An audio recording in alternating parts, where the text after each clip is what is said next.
بسم الله الرحمن الرحيم.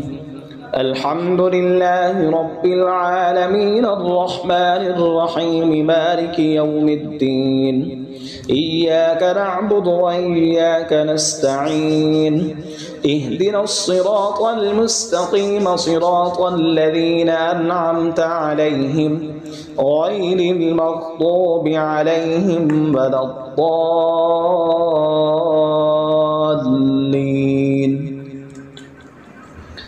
بسم الله الرحمن الرحيم. ألف لام ميم. ذلك الكتاب لا ريب فيه هدى للمتقين الذين يؤمنون بالغيب ويقيمون الصلاة ومما رزقناهم ينفقون والذين يؤمنون بما أنزل إليك وما أنزل من قبلك وبالآخرة هم يوقنون أولئك على هدى من ربهم وأولئك هم المفلحون. إن الذين كفروا سواء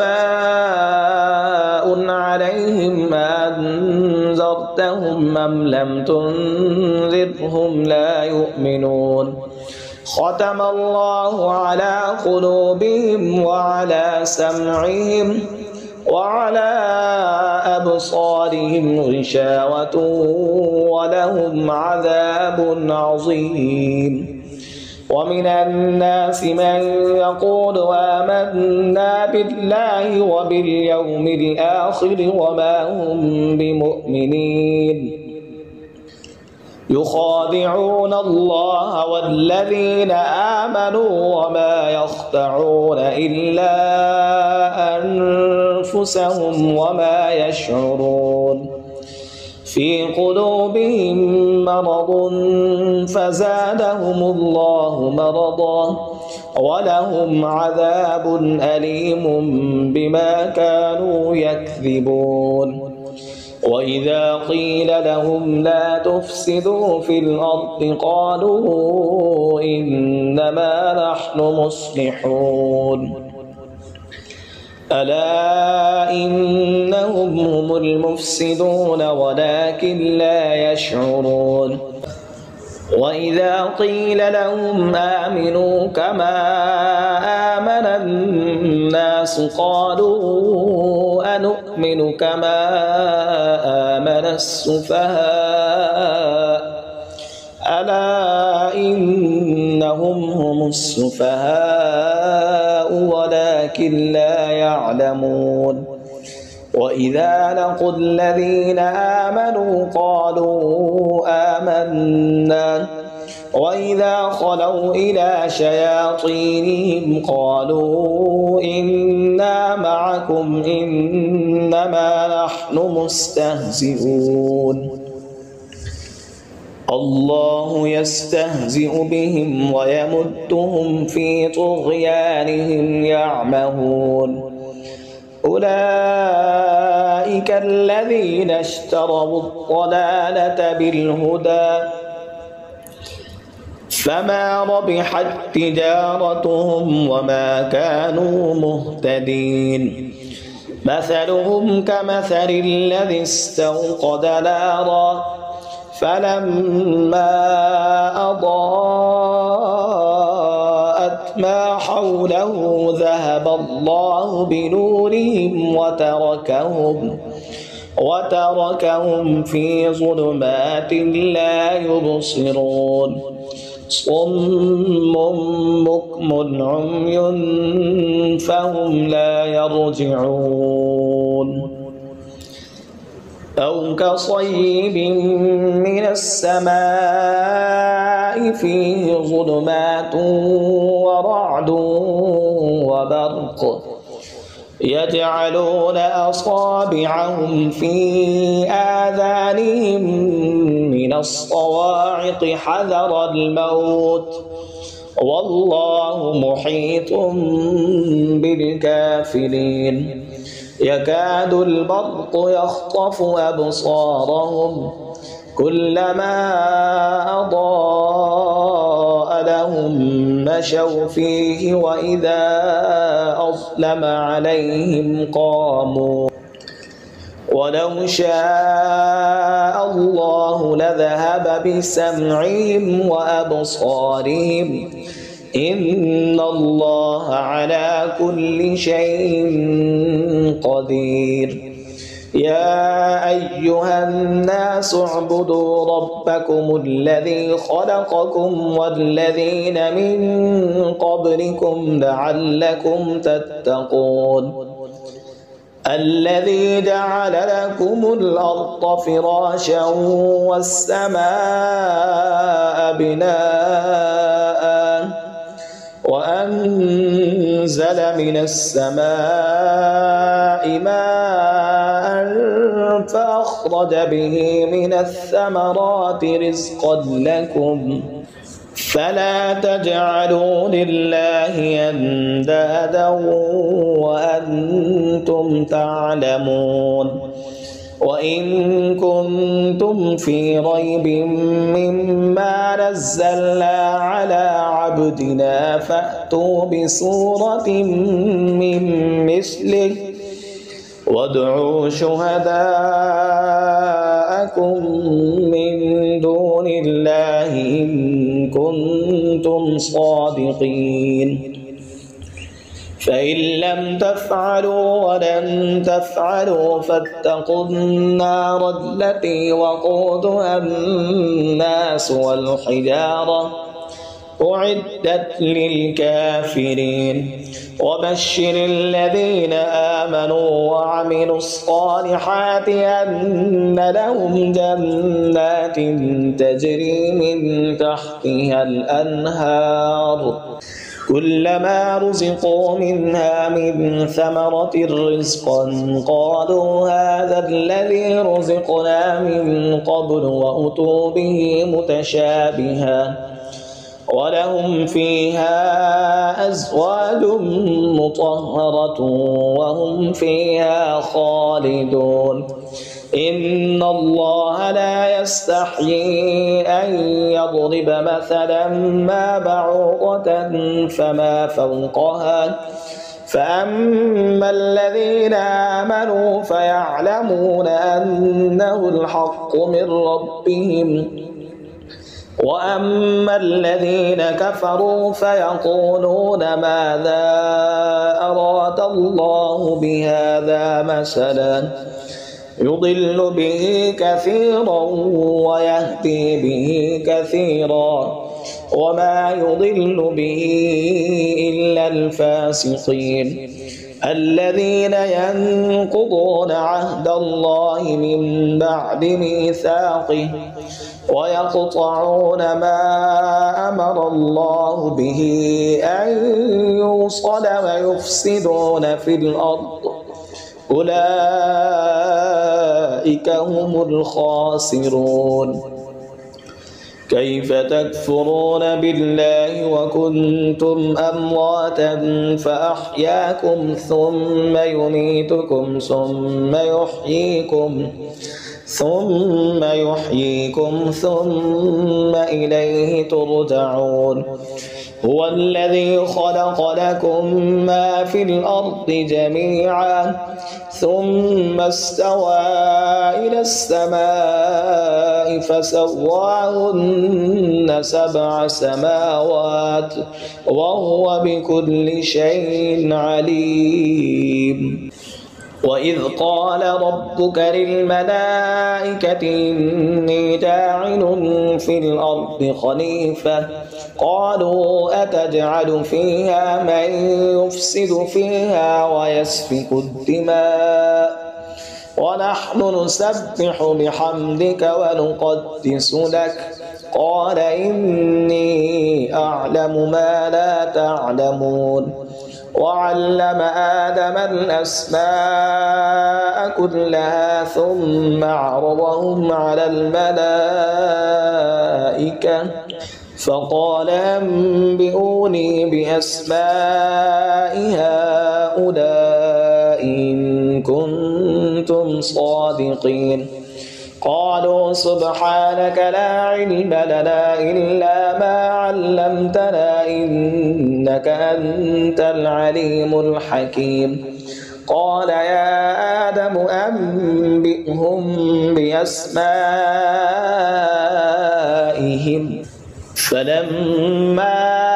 أنبأهم بأسمائهم قال ألم أقل لكم إني أعلم غيب السماوات والأرض وأعلم ما تبدون وما كنتم تكتمون وإذ قلنا للملائكة اسجدوا لآدم فسجدوا إلا إبليس أبى واستكبر وكان من الكافرين وقلنا يا آدم اسكن أنت وزوجك الجنة وكلا منها رغدا حيث شئتما ولا تقربا هذه الشجرة فتكونا من الظالمين فأزلهما الشيطان عنها فأخرجهما مما كانا فيه وقلنا اهبطوا بعضكم لبعض عدو ولكم في الأرض مستقر ومتاع إلى حين فتلقى آدم من ربه كلمات فتاب عليه إنه هو التواب الرحيم قلنا اهبطوا منها جميعا فإما يأتينكم مني هدى فمن تبع هداي فلا خوف عليهم ولا هم يحزنون والذين كفروا وكذبوا بآياتنا أولئك أصحاب النار هم فيها خالدون يا بني إسرائيل اذكروا نعمتي التي أنعمت عليكم وأوفوا بعهدي أوف بعهدكم وإياي فارهبون وآمنوا بما أنزلت مصدقا لما معكم ولا تكونوا أول كافر به ولا تشتروا بآياتي ثمنا قليلا وإياي فاتقون ولا تلبسوا الحق بالباطل وتكتموا الحق وأنتم تعلمون وأقيموا الصلاة وآتوا الزكاة واركعوا مع الراكعين أتأمرون الناس بالبر وتنسون أنفسكم وأنتم تتلون الكتاب أفلا تعقلون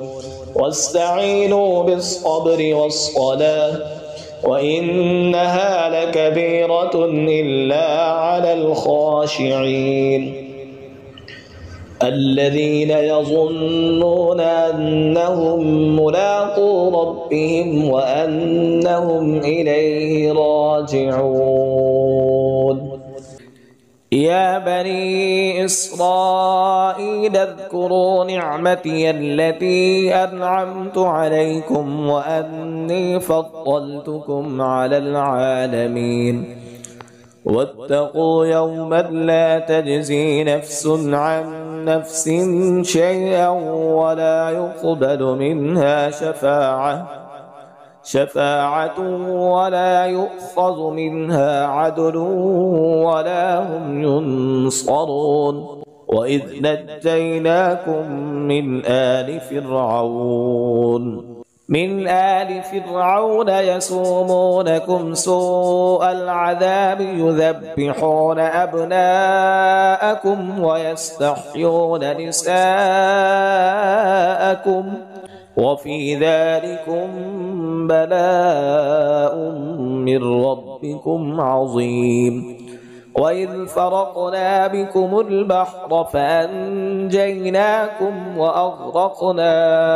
آل فرعون وأنتم تنظرون وإذ واعدنا موسى 40 ليلة ثم اتخذتم العجل من بعده وأنتم ظالمون ثم عفونا عنكم من بعد ذلك لعلكم تشكرون وإذ آتينا موسى الكتاب والفرقان لعلكم تهتدون وإذ قال موسى لقومه يا قوم إنكم ظلمتم أنفسكم باتخاذكم العجل فتوبوا إلى بارئكم فاقتلوا أنفسكم ذلكم خير لكم عند بارئكم فتاب عليكم إنه هو التواب الرحيم وإذ قلتم يا موسى لن نؤمن لك حتى نرى الله جهرة فأخذتكم الصاعقة وأنتم تنظرون ثم بعثناكم من بعد موتكم لعلكم تشكرون وظللنا عليكم الغمام وأنزلنا عليكم المن والسلوى كلوا من طيبات ما رزقناكم وما ظلمونا ولكن كانوا أنفسهم يظلمون وإذ قلنا ادخلوا هذه القرية فكلوا منها حيث شئتم رغدا وادخلوا الباب سجدا وقولوا حطة نغفر لكم خطاياكم وسنزيد المحسنين فبدل الذين ظلموا قولا غير الذي قيل لهم فأنزلنا على الذين ظلموا رجزا من السماء بما كانوا يفسقون وإذ استسقى موسى لقومه فقلنا اضرب بعصاك الحجر فانفجرت منه 12 عينا قد علم كل أناس مشربهم كلوا واشربوا من رزق الله ولا تعثوا في الأرض مفسدين وإذ قلتم يا موسى لن نصبر على طعام واحد فادع لنا ربك يخرج لنا مما تنبت الأرض من بقلها وقثائها وفومها وعدسها وبصلها قال أتستبدلون الذي هو أدنى بالذي هو خير اهبطوا مصرا فإن لكم ما سألتم وضربت عليهم الذلة والمسكنة وباءوا بغضب من الله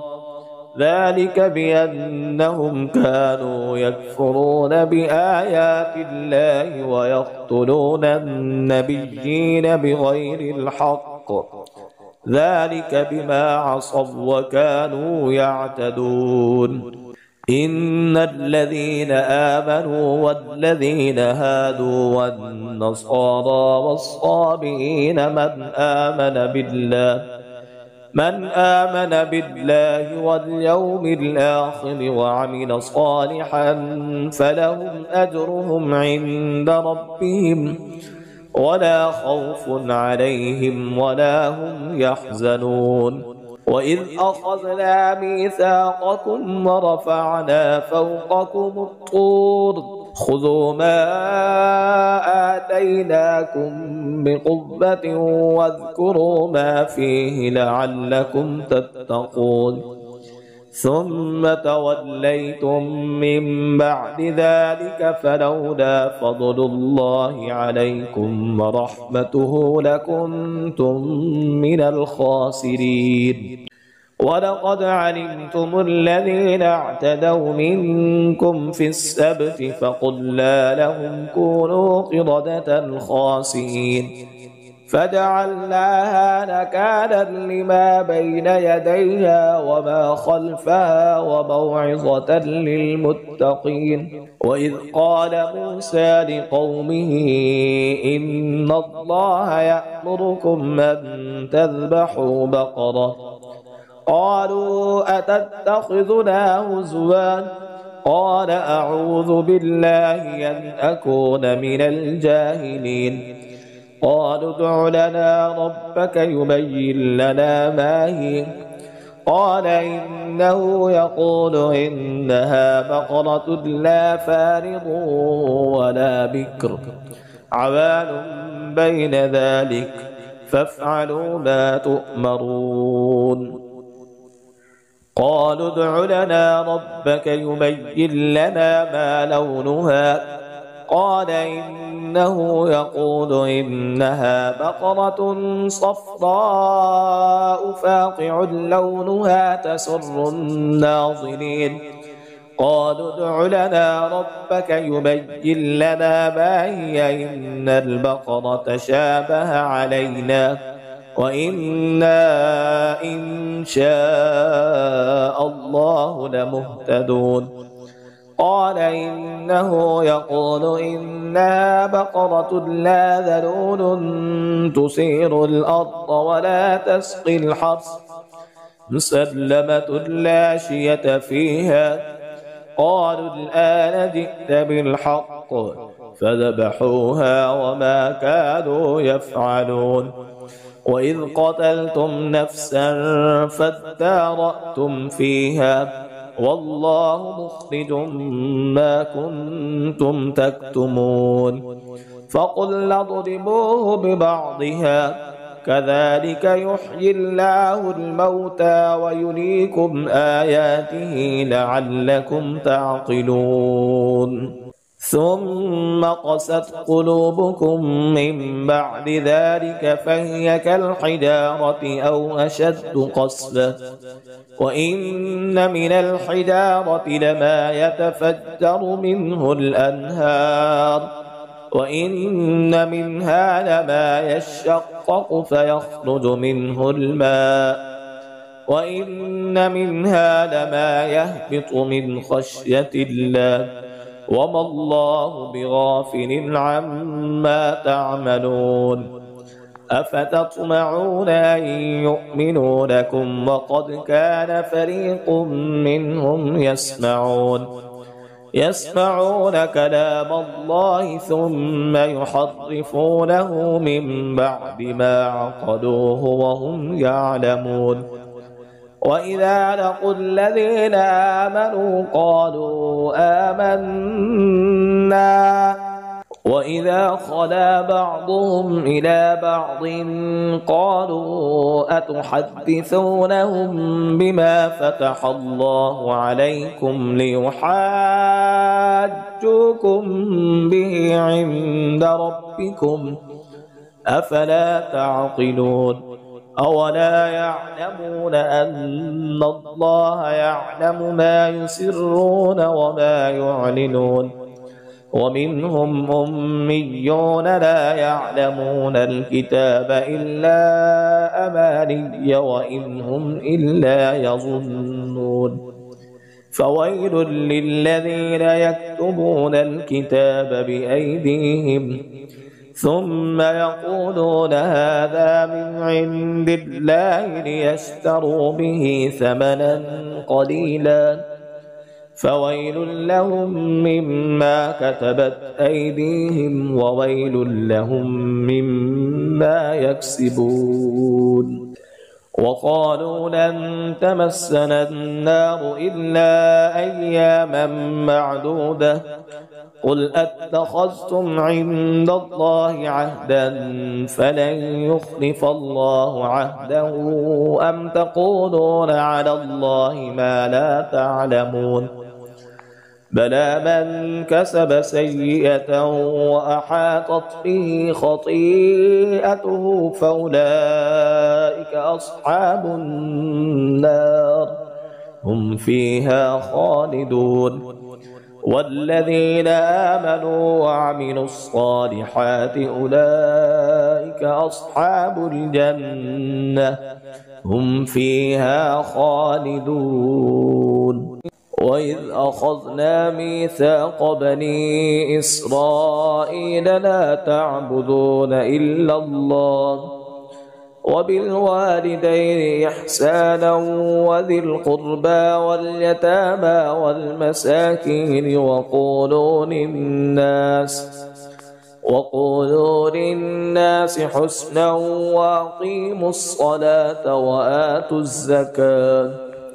ثم توليتم إلا قليلا منكم وأنتم معرضون. وإذ أخذنا ميثاقكم لا تسفكون دماءكم ولا تخرجون أنفسكم من دياركم ثم أقررتم وأنتم تشهدون. ثم أنتم هؤلاء تقتلون أنفسكم وتخرجون فريقا منكم من ديارهم تظاهرون عليهم بالإثم والعدوان وإن يأتوكم أسارى تفادوهم وهو محرم عليكم إخراجهم أفتؤمنون ببعض الكتاب وتكفرون ببعض فما جزاء من يفعل ذلك منكم إلا خزي في الحياة الدنيا ويوم القيامة يردون إلى أشد العذاب وما الله بغافل عما تعملون. أولئك الذين اشتروا الحياة الدنيا بالآخرة فلا يخفف عنهم العذاب ولا هم ينصرون. ولقد آتينا موسى الكتاب وقفينا من بعده بالرسل وآتينا عيسى ابن مريم البينات وأيدناه بروح القدس أفكلما جاءكم رسول بما لا تهوى أنفسكم استكبرتم ففريقا كذبتم وفريقا تقتلون. وقالوا قلوبنا غلف بل لعنهم الله بكفرهم فقليلا ما يؤمنون. ولما جاءهم كتاب من عند الله مصدق لما معهم وكانوا من قبل يستفتحون على الذين كفروا فلما جاءهم ما عرفوا كفروا به فلعنة الله على الكافرين. بئس ما اشتروا به أنفسهم أن يكفروا بما أنزل الله بغيا أن ينزل الله من فضله على من يشاء من عباده فباءوا بغضب على غضب وللكافرين عذاب مهين. وإذا قيل لهم آمنوا بما أنزل الله قالوا نؤمن بما أنزل أنزل علينا ويكفرون بما وراءه وهو الحق مصدقا لما معهم قل فلم تقتلون أنبياء الله من قبل إن كنتم مؤمنين ولقد جاءكم موسى بالبينات ثم اتخذتم العجل من بعده وأنتم ظالمون وإذ أخذنا ميثاقكم ورفعنا فوقكم الطور خذوا ما آتيناكم بقوة واسمعوا قالوا سمعنا وعصينا وأشربوا في قلوبهم العجل بكفرهم قل بئس ما يأمركم به إيمانكم إن كنتم مؤمنين قل إن كانت لكم الدار الآخرة عند الله خالصة من دون الناس فتمنوا الموت إن كنتم صادقين ولن يتمنوه أبدا بما قدمت أيديهم والله عليم بالظالمين ولتجدنهم أحرص الناس على حياة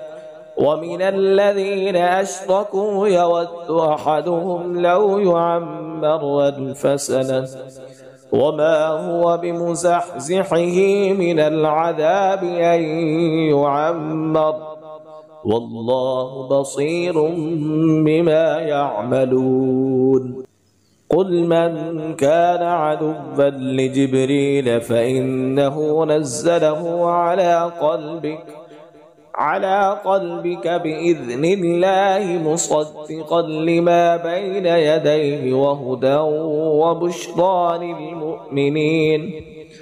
من كان عدوا لله وملائكته ورسله وجبريل وميكال فإن الله عدو للكافرين ولقد أنزلنا إليك آيات بينات وما يكفر بها إلا الفاسقون أوكلما عاهدوا عهدا نبذه فريق منهم بل أكثرهم لا يؤمنون ولما جاءهم رسول من عند الله مصدق لما معهم نبذ فريق من الذين أوتوا كتاب الله وراء ظهورهم كأنهم لا يعلمون واتبعوا ما تتلو الشياطين على ملك سليمان وما كفر سليمان ولكن الشياطين كفروا يعلمون الناس السحر وما أنزل على الملكين ببابل هاروت وماروت وما يعلمان من أحد حتى يقولا إنما نحن فتنة فلا تكفر فيتعلمون منهما ما يفرقون به بين المرء وزوجه وما هم بضارين به من أحد إلا بإذن الله ويتعلمون ما يضرهم ولا ينفعهم ولقد علموا لمن اشتراه ما له في الآخرة من خلاق ولبئس ما شروا به أنفسهم لو كانوا يعلمون ولو أنهم آمنوا واتقوا لمثوبة من عند الله خير لو كانوا يعلمون يا أيها الذين آمنوا لا تقولوا راعنا وقولوا انظرنا واسمعوا وللكافرين عذاب أليم ما يود الذين كفروا من أهل الكتاب ولا المشركين أن ينزل عليكم من خير من ربكم والله يختص برحمته من يشاء والله ذو الفضل العظيم ما ننسخ من آية أو ننسها نأت بخير منها أو مثلها ألم تعلم أن الله على كل شيء قدير ألم تعلم أن الله له ملك السماوات والأرض وما لكم من دون الله من ولي ولا نصير أم تريدون أن تسألوا رسولكم كما سئل موسى من قبل ومن يتبدل الكفر بالإيمان فقد ضل سواء السبيل ود كثير من أهل الكتاب لو يردونكم من بعد إيمانكم كفارا حسدا من عند أنفسهم من بعد ما تبين لهم الحق فاعفوا واصفحوا حتى يأتي الله بأمره إن الله على كل شيء قدير وأقيموا الصلاة وآتوا الزكاة وما تقدموا لأنفسكم من خير تجدوه عند الله إن الله بما تعملون بصير وقالوا لن يدخل الجنة إلا من كان هودا أو نصارى تلك أمانيهم قل هاتوا برهانكم إن كنتم صادقين بلى من أسلم وجهه لله وهو محسن فله أجره عند ربه ولا خوف عليهم ولا هم يحزنون وقالت اليهود ليست النصارى على شيء وقالت النصارى ليست اليهود على شيء وهم يتلون الكتاب كذلك قال الذين لا يعلمون مثل قولهم فالله يحكم بينهم يوم القيامة فيما كانوا فيه يختلفون ومن أظلم ممن منع مساجد الله أن يذكر فيها اسمه وسعى في خرابها أولئك ما كان لهم أن يدخلوها إلا خائفين لهم في الدنيا خزي ولهم في الآخرة عذاب عظيم ولله المشرق والمغرب فأينما تولوا فثم وجه الله إن الله واسع عليم وقالوا اتخذ الله ولدا سبحانه بل له ما في السماوات والأرض كل له قانتون بديع السماوات والأرض وإذا قضى أمرا فإنما يقول له كن فيكون وقال الذين لا يعلمون لولا يكلمنا الله أو تأتينا آية كذلك قال الذين من قبلهم مثل قولهم تشابهت قلوبهم قد بينا الآيات لقوم يوقنون إنا أرسلناك بالحق بشيرا ونذيرا ولا تسأل عن أصحاب الجحيم ولن ترضى عنك اليهود ولا النصارى حتى تتبع ملتهم قل إن هدى الله هو الهدى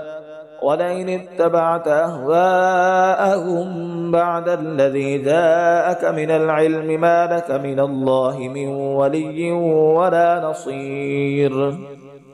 الذين آتيناهم الكتاب يتلونه حق تلاوته أولئك يؤمنون به ومن يكفر به فأولئك هم الخاسرون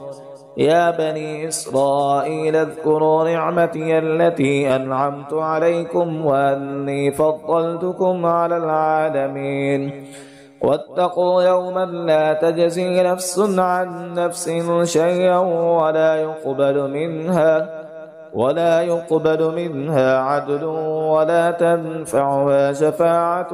ولا هم ينصرون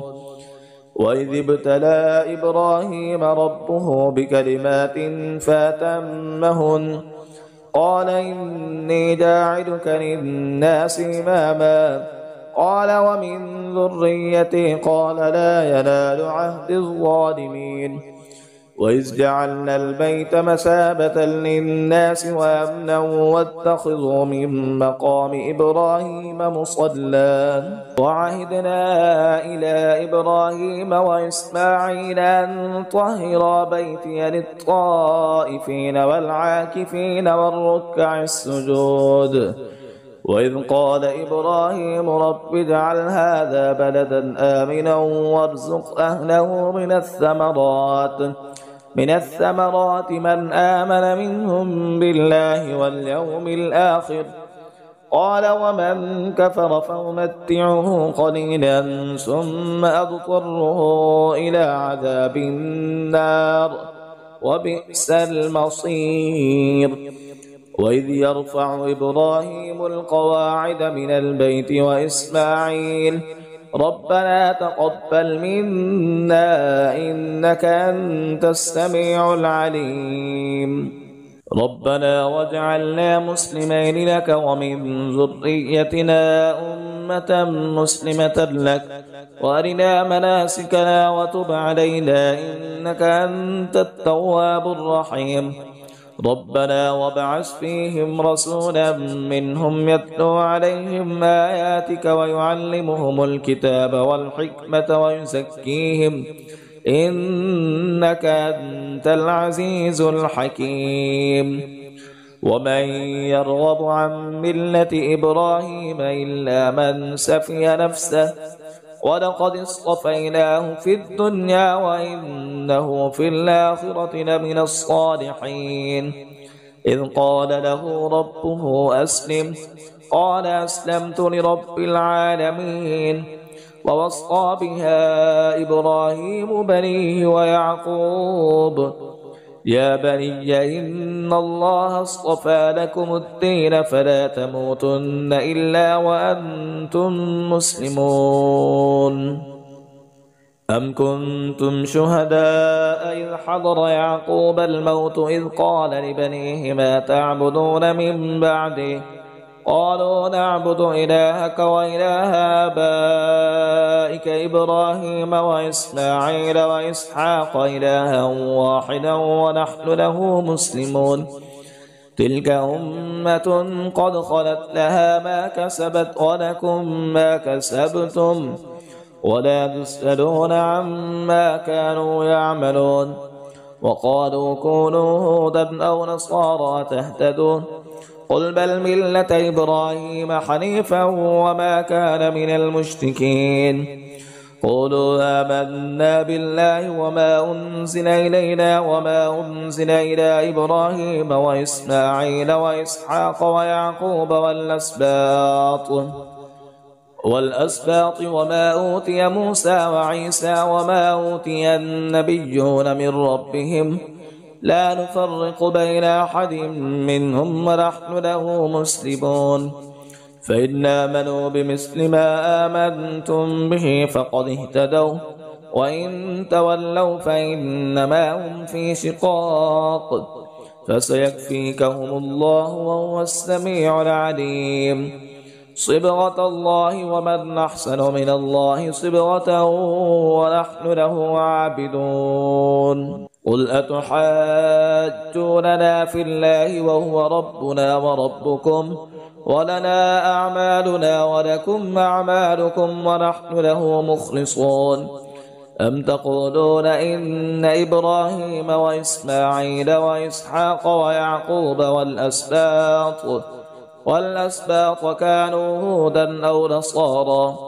قل أنتم أعلم أم الله ومن أظلم ممن كتم شهادة عنده من الله وما الله بغافل عما تعملون تلك أمة قد خلت لها ما كسبت ولكم ما كسبتم ولا تسألون عما كانوا يعملون